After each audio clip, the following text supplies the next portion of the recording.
For today's entry to the Cybersecurity Glossary, I'm delighted to be joined by Elisabeth Belisle, Managing Director at Digital Octopii, to discuss ISO 27001. So Elisabeth, to get started, what is an ISO 27001?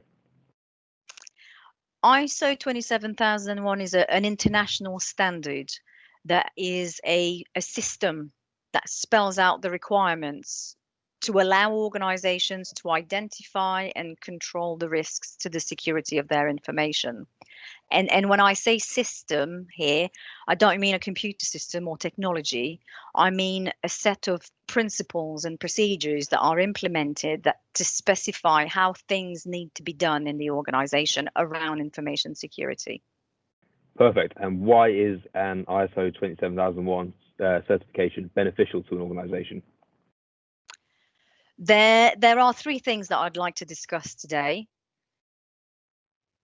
Most organizations start down the route of 27001 because they've been asked to do so by clients, or because it's part of the qualifying questions in tenders that they are responding to. And so the first benefit is to reassure clients and partners that you take the security of their information seriously and that you manage that information and that security proactively. The second benefit, is that it reduces the cost of managing information security. That might seem slightly odd at first because there's obviously a cost to managing and implementing information security standard like 27001, but that's a short-term cost. In the long term, the fact that you have a risk-based approach to making decisions around information security means that you are less likely to spend on technology solutions that are perhaps not necessary. The third benefit is that it increases accountability and the governance maturity within the business. That is a little bit of an unexpected benefit, but it's a really important one, particularly in small and medium-sized businesses that are growing rapidly. In those businesses, perhaps up to that point, things have been done a bit more informally. Processes are not necessarily defined, they're not documented. And so implementing a standard like this forces the organization to implement processes, to implement and monitor measures of performance around security. And it defines the roles and responsibilities as well. And so it helps the senior management, the key people in that business, to delegate because of that governance maturity that is increased. So rather than taking all the decisions at the top, 27001 offers a framework for facilitating the delegation, and that's really important. And what does the process of implementing the standard involve? At a very high level, the standard follows the Plan, Do, Check, Act model, which means it has 4 main phases that repeat themselves. So the first phase is plan. So it's a planning phase where you start by identifying your objectives and your scope. You decide why you want to implement this standard. What is it that you want to achieve from it? What information do you want to include in the scope? And these are really crucial conversations that need to take place at the very top. It's a major project. It will take time. It will have an impact on virtually everyone in the organization. It's not just about IT and IT security. It will impact everyone. It's a major project, and because of that, it needs to have backing from senior management. Otherwise, it just will not happen. The second phase is asset inventory. You need to make a list of all your assets. You start with your information assets, and then you look at the hardware and the software where that information resides. You look at physical locations where the information is, and the people who have access to it. And all of that gives you a complete view of what your asset landscape is. Once you have that, then you go on to risk. And the risk management, what that means in practical terms is you identify the risks to your assets, you assess those risks, and based on that assessment, you define risk treatment plans.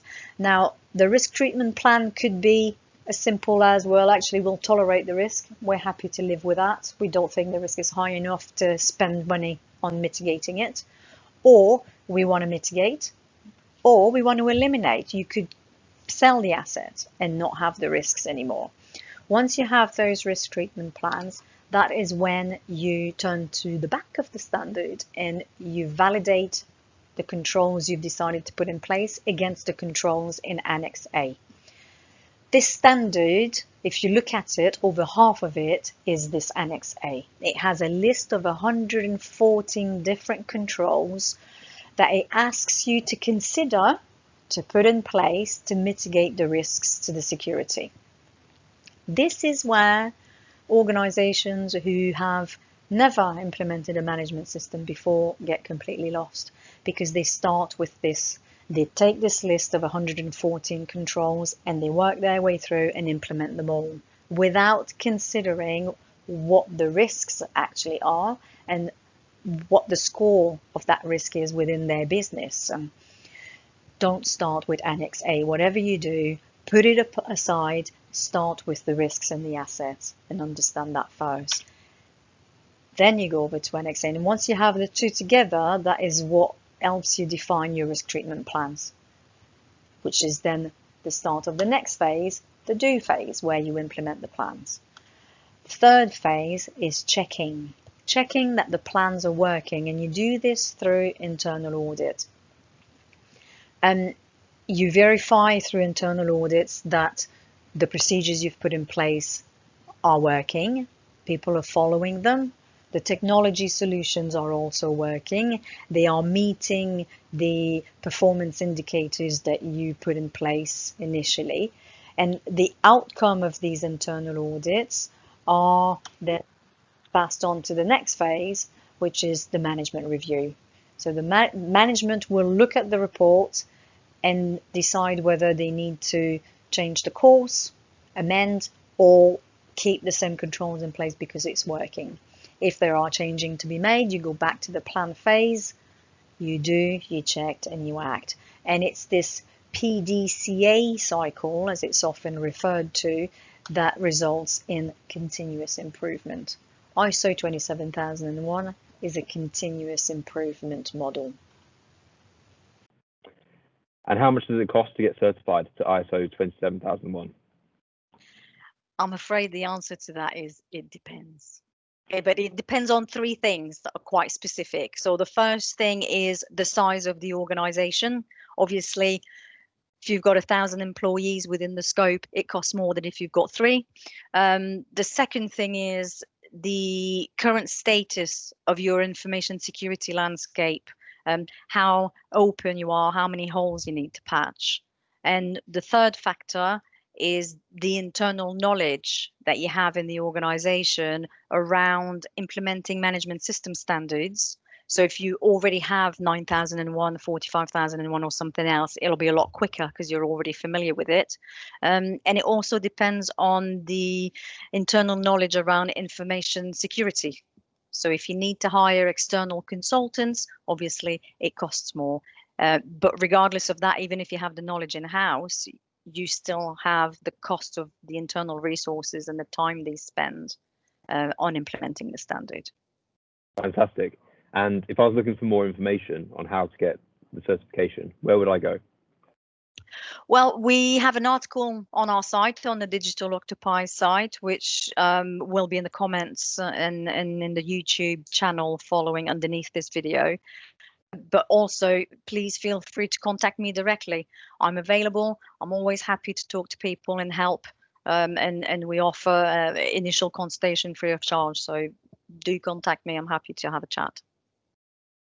Fantastic. Thank you very much, Elisabeth. Thank you for joining me today. Thank you very much, Johnny. Take care. Thank you for watching today's video. Be sure to keep following us on Twitter, LinkedIn, and YouTube for the daily video updates.